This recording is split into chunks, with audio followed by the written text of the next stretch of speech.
Colombia.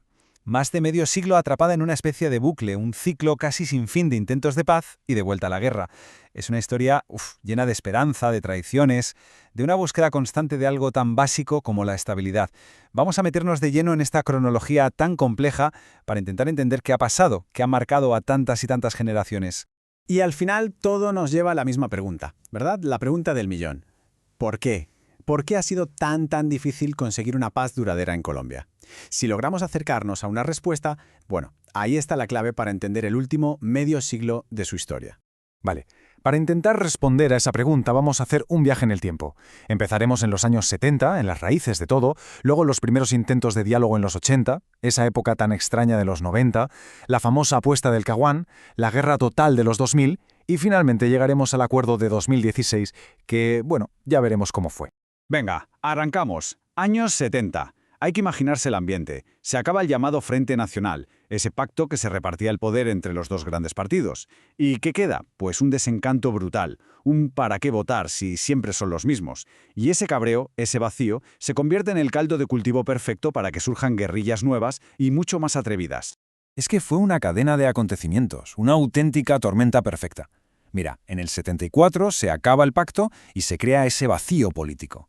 3 años después, en el 77, la gente ya no aguanta más y hay una huelga nacional masiva. ¿Y qué hace el gobierno? ¿Dialogar? No, mano dura. Saca el Estatuto de Seguridad en el 78, que básicamente le da carta blanca al ejército. Y claro, el resultado fue el contrario al que buscaban. La represión no acabó con la insurgencia, la hizo más fuerte. Le dio a grupos como el M-19 la excusa perfecta y una plataforma mediática que no habían tenido nunca. Y con este panorama llegamos a los 80. Y aquí, de repente, se abre una ventana de esperanza. El presidente Belisario Betancur lanza el primer gran intento de paz. Parecía que, por fin, algo iba a cambiar. Pero la realidad del conflicto, lo que de verdad querían los grupos armados, era otra historia mucho más oscura. Y aquí está el meollo del asunto. La razón por la que todo estaba en cierto modo condenado al fracaso. Es que ni las FARC ni el M-19 se sentaron a la mesa para dejar las armas. ¿Qué va? Para ellos, la negociación era solo una herramienta más en su caja. Las FARC lo veían como una forma de lucha, una táctica para avanzar hacia el poder. Y el M-19, pues lo usaba para ganar fuerza política en las ciudades, pero sin soltar el fusil. O sea, que en el fondo nadie estaba negociando la paz de verdad. Estaban negociando cuotas de poder. Y la lección que quedó de aquello fue durísima. Sentarse a hablar sin la intención real de desarmarse es solo hacer la guerra de otra manera. Y fijaos en la consecuencia directa de todo esto, que es brutal. Mientras los políticos hablaban de paz en despachos, en la calle pasaba justo lo contrario. Entre el 82 y el 86, los homicidios en Colombia no bajaron, no, se dispararon casi un 50%. Es tremendo. Los diálogos, en lugar de calmar las cosas, coincidieron con una de las peores épocas de violencia del conflicto. Por si no fuera suficiente, en medio de todo este lío aparece un tercer jugador, y uno muy peligroso, el paramilitarismo. ¿Qué eran? Pues grupos armados privados.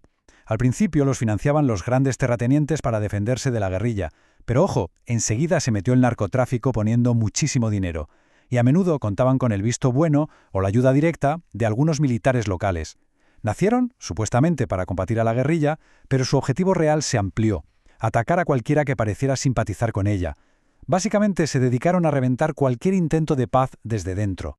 Y aquí pasa algo muy importante a nivel ideológico, un cambio de chip. El concepto de luchar contra la injusticia social, que sí, podía ser la chispa original del conflicto, se convierte en una especie de comodín, una justificación para todo. Secuestros, por la injusticia. Extorsiones, por la injusticia. Asesinatos, por la injusticia.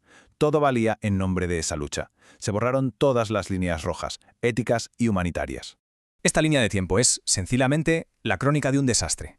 Se firma un alto el fuego en el 84 y a partir de ahí todo se va al traste. Un año después, el M-19 rompe la tregua y hace algo que marca un antes y un después: la toma del Palacio de Justicia. Una auténtica barbaridad que acaba con la vida de casi 100 personas, incluyendo la mitad de los jueces de la Corte Suprema, un trauma nacional. Y mientras pasaba eso, por otro lado, los paramilitares y gente del Estado empiezan a masacrar literalmente a los miembros de la Unión Patriótica, el partido político que habían montado las FARC. Más de 4.000 asesinados. El mensaje para la gente de a pie fue terrible. Intentar hacer política, apostar por la paz, te podía costar la vida. Y ahora entramos en una de las épocas más esquizofrénicas de la historia de Colombia. Es una locura. Imaginaos, por un lado, el país entero se vuelca en crear una nueva constitución, en buscar un futuro más democrático e inclusivo. Y al mismo tiempo, en la misma calle, está viviendo bajo el terror más absoluto de las bombas del narcotráfico. Paz y guerra, al mismo tiempo, en el mismo lugar. Pero en medio de todo ese caos, de esa violencia, surge algo increíble, la Constitución del 91. Y esto fue un antes y un después, de verdad. Creó herramientas como la tutela para que cualquier ciudadano pudiera defender sus derechos. Le dio poder a la gente permitiendo elegir directamente a sus alcaldes. Reconoció por primera vez las tierras de las comunidades indígenas. Y lo más importante, abrió una puerta para que guerrilleros que dejaran las armas como el M-19 pudieran hacer política. Era como intentar refundar el país sobre nuevas bases. Pero claro, esta es la otra cara de la moneda, la cruda realidad. Mientras unos escribían la constitución más progresista de la historia del país, otros, como Pablo Escobar y el cartel de Medellín, estaban librando una guerra total contra el Estado. Su objetivo, evitar la extradición a Estados Unidos. Y no se andaban con chiquitas. Asesinaron a 3 candidatos a la presidencia, volaron un avión comercial con más de 100 personas dentro, pusieron bombas en las ciudades.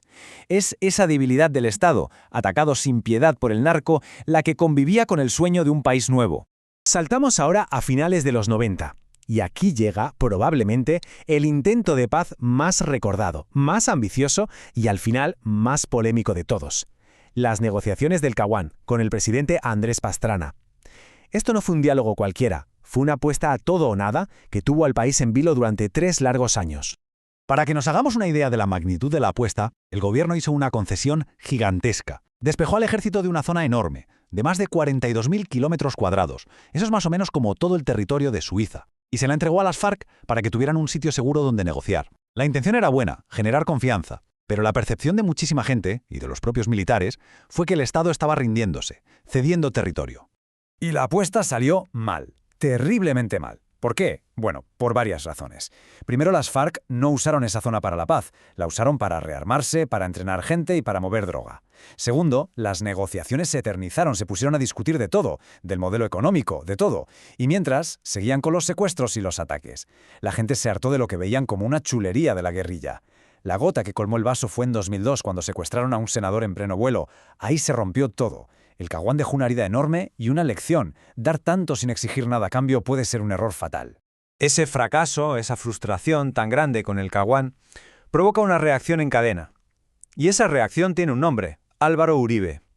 En 2002 gana las elecciones con un mensaje clarísimo, un mandato popular. Se acabó el hablar, ahora toca derrotar a la guerrilla en el campo de batalla. Fue un giro de 180 grados. Se acabó la paz, hola a la guerra total.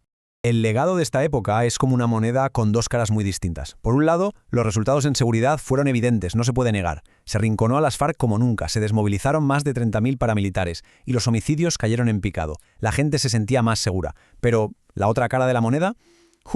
El escándalo de los falsos positivos, una atrocidad donde militares asesinaron a miles de civiles inocentes para hacerlos pasar por guerrilleros muertos en combate. Hubo escuchas ilegales a periodistas, a jueces, a la oposición. Se consiguió seguridad, sí, pero a un coste humano y democrático altísimo. Y después de 8 años de guerra sin cuartel, el péndulo vuelve al otro lado. Y aquí viene la gran ironía. Quien lo mueve es Juan Manuel Santos, que había sido el ministro de Defensa de Uribe, el arquitecto de esa guerra total. Santos, ya como presidente, empieza a negociar en secreto con las FARC. La idea era, esta vez sí, aprender de todos los fracasos anteriores para conseguir, por fin, un acuerdo. Vale, después de 5 años de negociaciones durísimas en Cuba, se consigue. Hay un acuerdo. Y el gobierno, en un movimiento arriesgado, decide que la gente vote, en un plebiscito. Y pasa lo que nadie se esperaba. Nadie. Gana el no. Por poquísimo, por un puñado de votos, pero gana. El resultado fue un shock total. Un jarro de agua fría no solo para el acuerdo, sino que fue como poner un espejo delante del país y ver que estaba completamente partido por la mitad. ¿Y cuál fue el punto que generó más rechazo? Pues este concepto, la justicia transicional.